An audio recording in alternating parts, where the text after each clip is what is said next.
السلام يا دمان صحافة ومدرس سوماليلان ميلي شوغان بقدوية دبدبا ساكا وحن أؤمي صحافة أن ويادناي حسبك عدالة دي دريالك قدوميه سي قدية فلنتو شراء دوان سوغي مادين وحلا قاميولا كلا ديري حكاياشي حسبك يلاميه دبده wixii ka dambeeyay baa laga soo reebay doorashadii 2017 dhacday kala dirkaas mu ahayn wax xumaana kuma iman wax dhibina ma jirin laakiin sida hay'ad kasta ama dhismo kasta oo maamul u caadada ah markuu muddo la joogo waxa la sameeyaa reform waxa la hubiyaa qof walba maxaan ku dhahay meesha ku haboon yahay waxa la buuxiyaa boosaska meelaha banaanaada marka sida caadiga ah ee dhismaha xisbiga uu u socdo iyo shaqadiisu ee gudoomiyaha xisbiga injineer Faysal Cali Waraabe uu ugu hagayo ayay ahayd dib u dhis iyo dib u magacaabid iyo reform lagu sameynayay xisbiga haday tahay xogeyaashiisa iyo haday tahay laamihiisa dibadda intaba waxaana ahayd qodobka saddexaad ee ka soo baxay shirkii aan ku qabanay 28 iyo 29 magaalada gobolka Togdheer magaalada Burco shirkaas oo ah shirkii golaha dhexe qodobadii ka soo baxay qodobkiisa saddexaad ayay ahayd in reform lagu sameeyo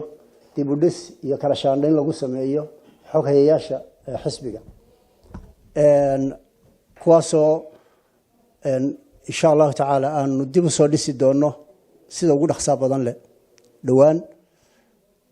dib loo soo magacaabi doono xubnihii oo dhammaan loo soo wada buuxin doono golihii maxaan ku idhaahdaa xogeyaasha oo dhan dib loo wada magacaabi doono maxaan ku idhaahdaa dib loo buuxin doono waxa jiraya dad badan oo dadkii xisbiga la soo shaqeeyay ilaa bilowgiisii nimba meel kala soo qabsaday oo tacab badan geliyay oo xisbiga qaali ku ah oo aan marnaba laga maarmi karin oo xisbiga la shaqeeya oo jooga oo boosaskoodii iyo boosas ka fiican dib ugu soo noqon doona ama heli doona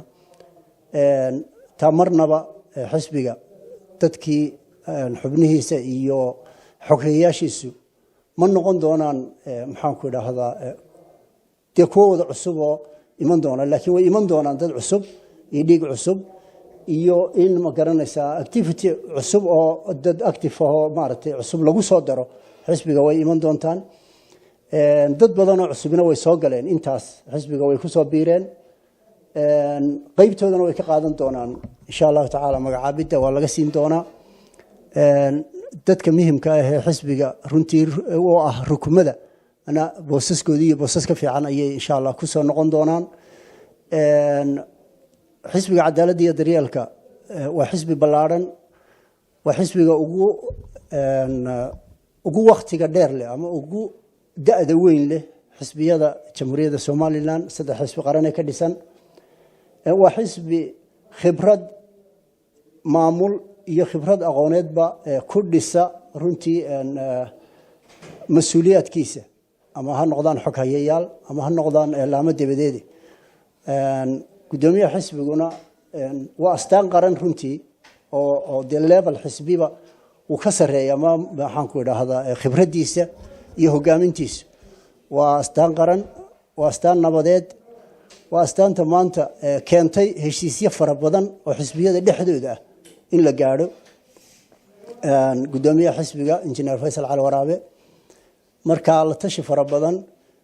iyo kabaaraan deg badan waxaan isla garanay inaan dib u dhis ka sameeyno insha Allah taala laamihii dibadda oo wadamada laga bilaabo wadamada Afrika wadamada Khaliijka iyo Carabta wadamada Yurub ilaa North America laamihiisii xisbigana dib u dhiskii ayaa lagu sameyn doonaa sida ugu dhaqso badanna waanu soo magacaabi doonaa insha Allah taala shacabka reer Somaliland iyo mas'uuliyiinta reer Somaliland iyo shacabka reer Ucid iyo mas'uuliyiinta reer Ucid intaba waxaan ogeysiinaynaa in ay soo socoto waxay ku farxaan oo ah dhismaha iyo ballaarinta xisbiga insha Allah taala iyo sidii dardargelinta labaad ama noqoto doorashooyinka soo socda ama ha noqoto ta maxaan ku idhaahdaa nidaamka dimuqraadiyadeed Soomaaliland ay isu bedesho la jaan qaadaysa ha noqotee waxaan rajaynaynaa insha Allah taala inaanu oo aad iyo aad xisbigu oo ma garanaysaa oo firfircooni oo gali doono oo firfircooni badan ku soo kordhin doono saaxadda taana insha Allah taala sidaas ayaan ogeysiinaynaa dhammaan wax lagu farxo oo wanaagsan baan soo wadnaa aad iyo aadna way u mahadsan yihiin shacabka reer Somaliland oo runtii aad noogu hambalyeeyay qabashadii shirka golaha dhexe aad noogu hambalyeeyay reform ka socda aad noogu hambalyeeyay sida firfircoon ee xisbiga iyo gudoomiyihiisuba runtii ay uga qayb qaataan hogaaminta iyo arrimaha siyaasadda ee Jamhuuriyadda Somaliland aad iyo aad baan anaguna ugu mahadnaqaynaa shacabka iyo mas'uuliyiinta iyo dhammaan reer Somaliland